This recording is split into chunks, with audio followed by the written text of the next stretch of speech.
Hey guys, it's Marish. Welcome back to my channel, or welcome if you are a new subscriber or new viewer. I am a previous architectural student, now architectural designer, and today I'm going to show you how I created this cute logo in Adobe Illustrator. During quarantine, I actually started my own little side business of logo design and branding for small business owners or people that are just wanting to rebrand their business. It's been really fun getting to learn more in Illustrator. I did use it in school, but I didn't really know the ins and outs of it, so I've been playing around with it, and this threads logo is something that I came up with on my own as a conceptual branding package, and I think it's really fun.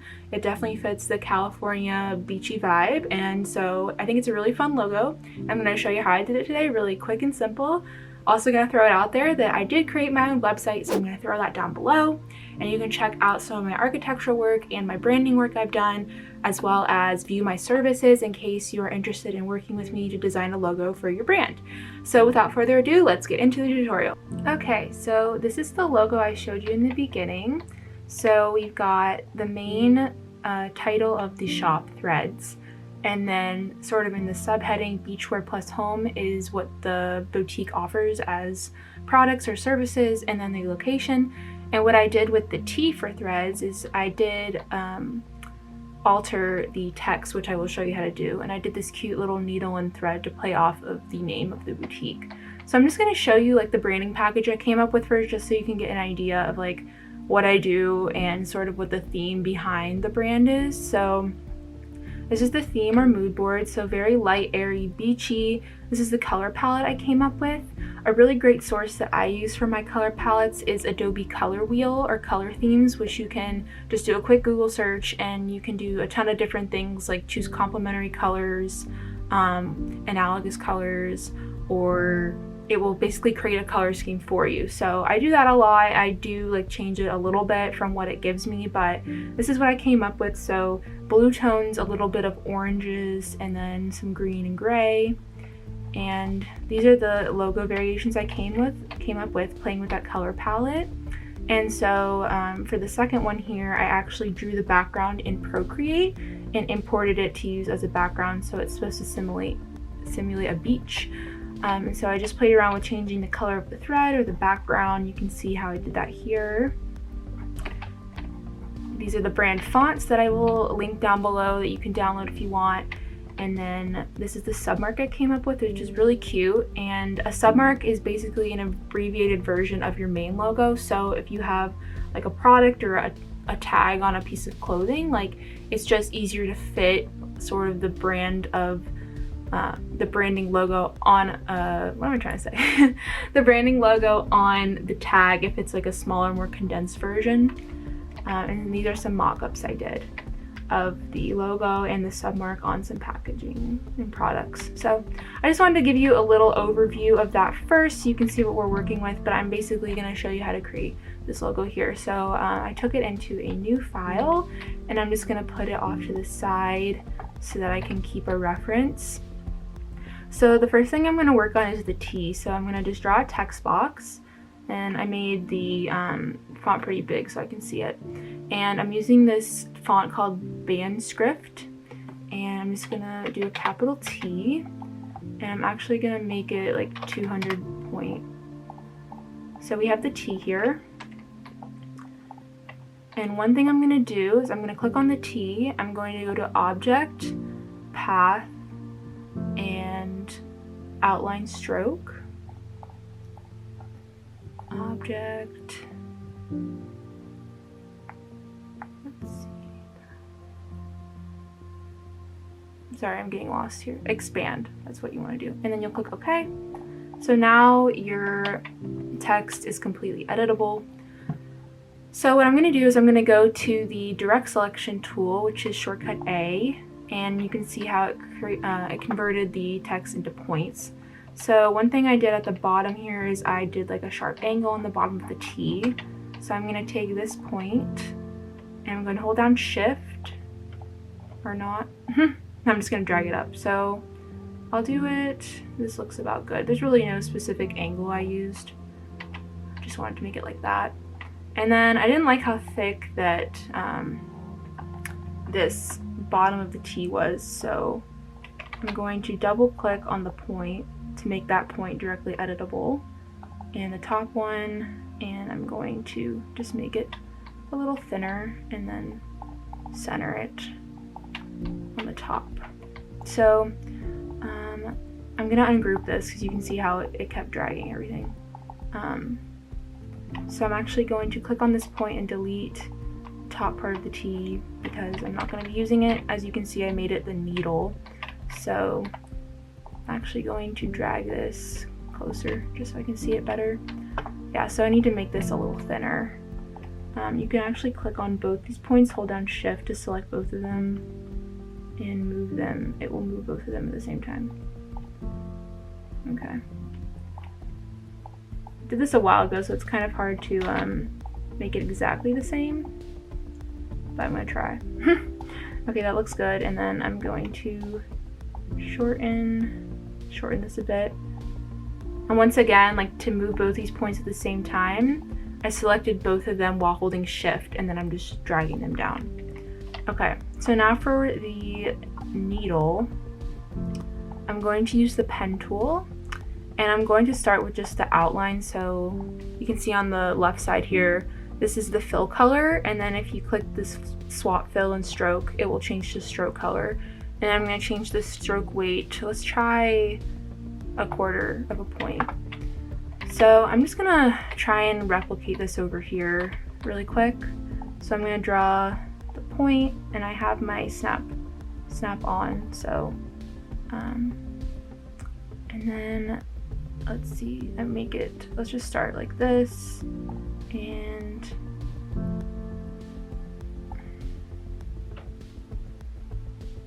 it's not looking perfect, but we'll fix it. It's going to take some manipulation of the point. So I have it like that, and then what I can do is, you see this, when you click on the point, there's this little circle, and you can drag it and it will make an arc, which is cool. I'm going to do the same for these points. And it's not looking exactly the same.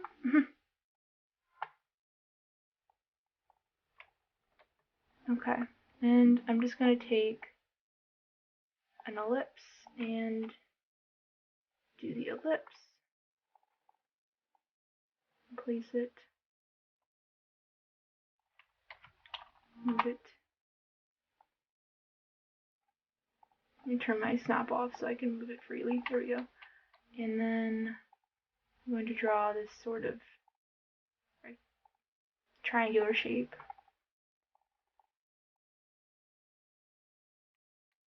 Yeah, so as you can see, it does not look anything like what I did, so I'm gonna have to change that, fix that. And this stuff does take like time to play around with,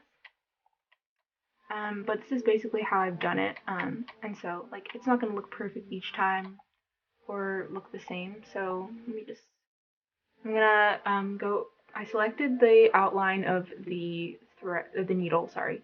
And then I'm going to go over to the left and click on the fill region that's showing empty right now. I'm going to click black so you can see how it filled that. And then I'm going to select the two other shapes. And I'm going to go over to the Pathfinder tool, which you can also find under Window and then Pathfinder. And I'm going to do minus or subtract. I forget which one it is. It'll subtract the shape.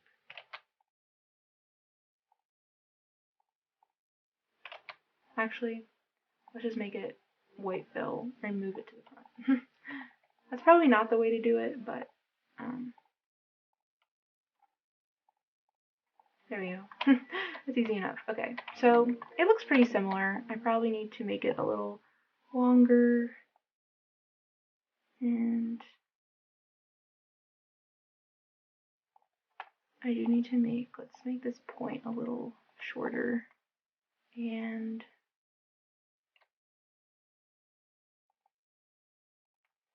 drag this in a little bit, and drag that out a tiny bit.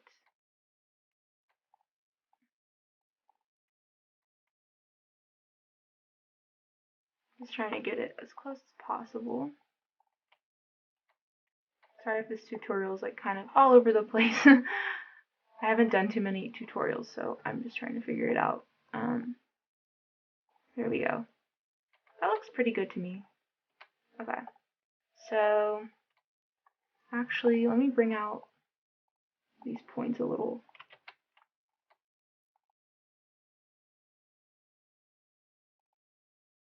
Because you can see how I kind of tapered it. So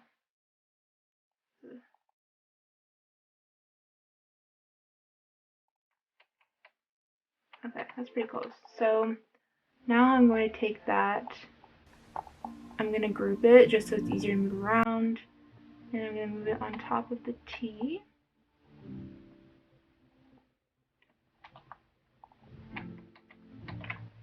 There we go. And then for the thread, I am going to use this curvature tool, which is Shift plus and then the little squiggly next to the number 1 on the left. So first I'm going to select what I have as the color, and you can see it automatically makes it a stroke color. And I'm going to select the curvature tool, and I wanted it to like wind through the needle, like when you're threading a needle, how it looks, and then wrap around the T. So I'm going to try and replicate this right now. So it automatically like sort of curves, and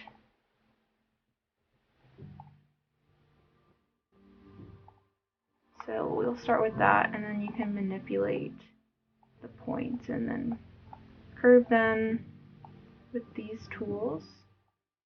So I probably won't be able to get the curve exactly the same, but I will try. So let's make this one a little less.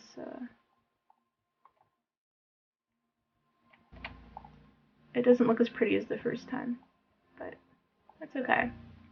You guys get the gist. This is sort of just showing you the tools to help you get to this point, or maybe you'll learn something different that you can apply to a different logo you're doing to get a similar feel. I don't love how that looks, so let me just start. Oops.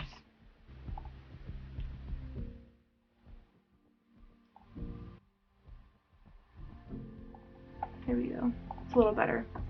Okay, that looks okay. I don't want to fuss with it too much.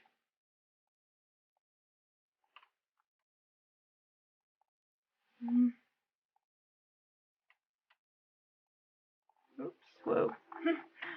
Where is that going? Undo. Undo is Control Z, if you don't know. So, I don't know why it's doing that. It's like looking very, like chunky, and I don't necessarily like that. So, okay.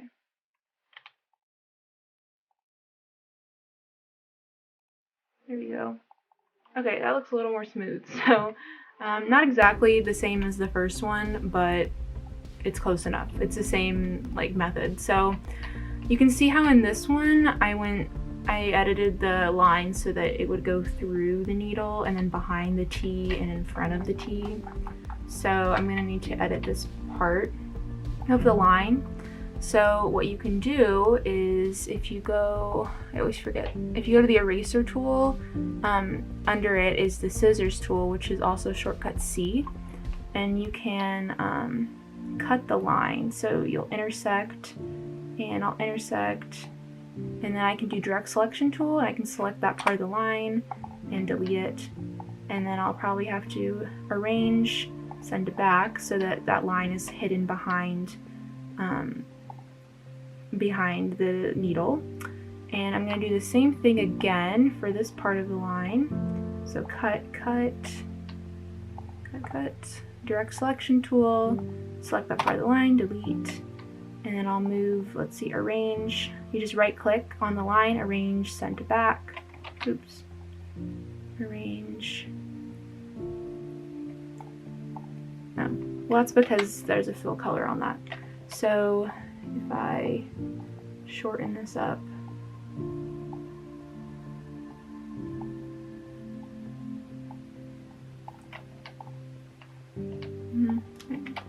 that's taking the short way out, so we don't want to do that.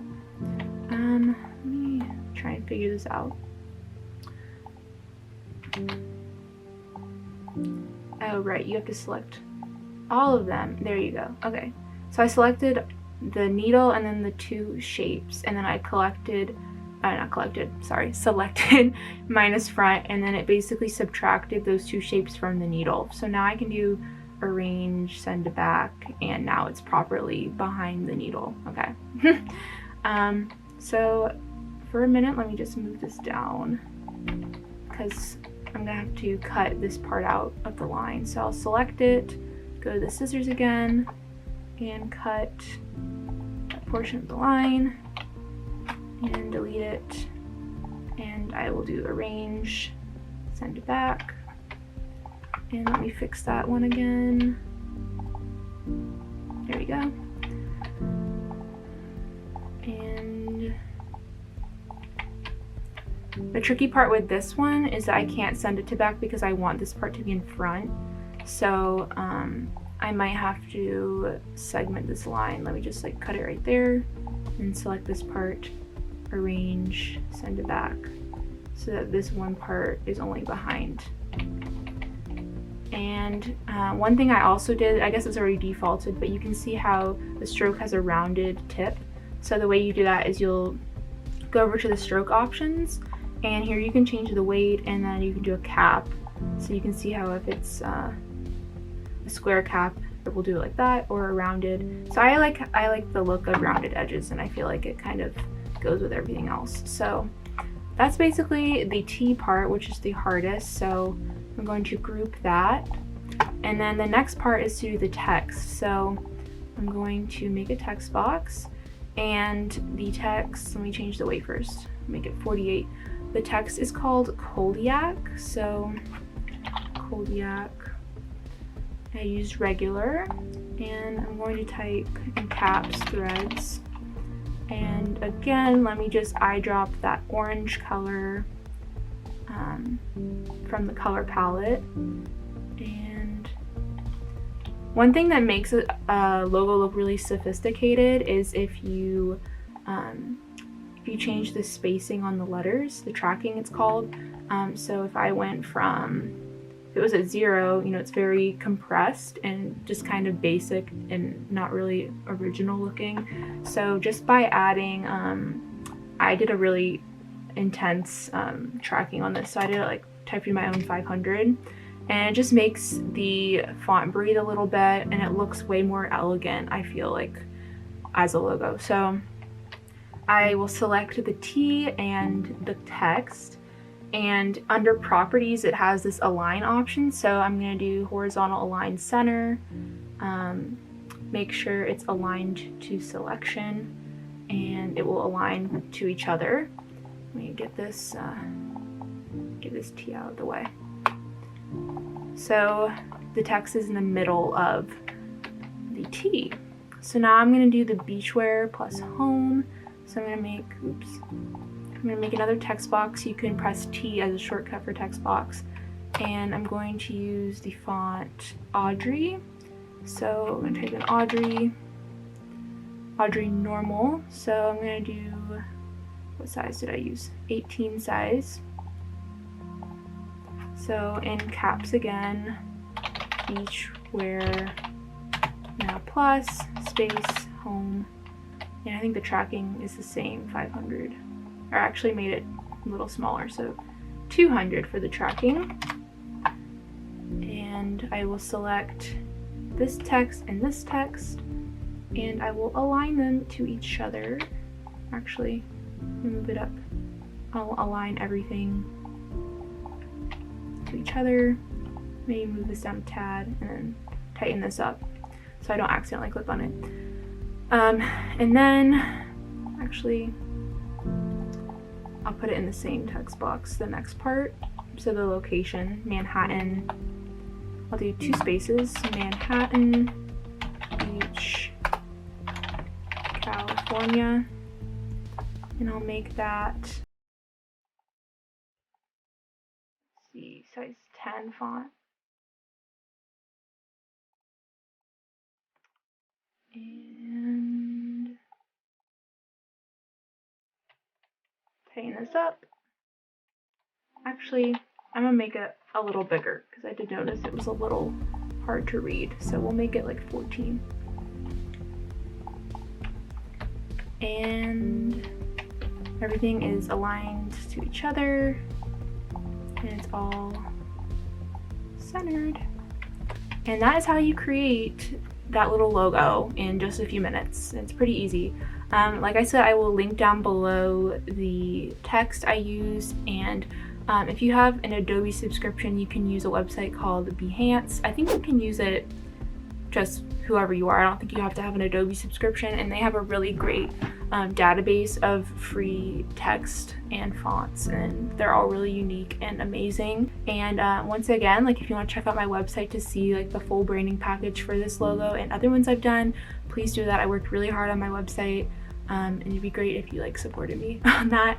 Also go, I'll link my Facebook page below for my branding, and you can give that a like if you want. And if you have any questions, or if you want to see more videos of how I do my whole branding package, let me know in the comments below, or any other videos or questions you'd like to see next. I can definitely create another video to answer those and show you. So I hope you enjoyed this tutorial. Sorry it's a little all over the place.